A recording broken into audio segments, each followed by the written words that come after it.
bol seni pişmanım. Yaşırımı oturup sevi yaşı gülüm. Sevi birden gelen son bol seni pişmanım. Belki sevi bu cenneti bilmedim, bilmedim. Yar olması doğru bilmedim, bilmedim. Belki sevi bu cenneti bilmedim, bilmedim.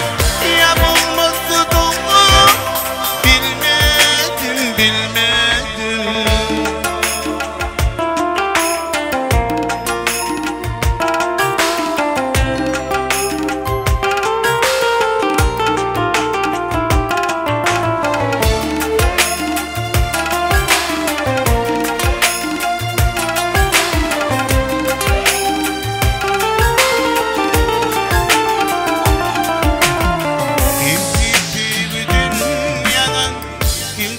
Sevgiden doyar, kimki sevgiden doymaz.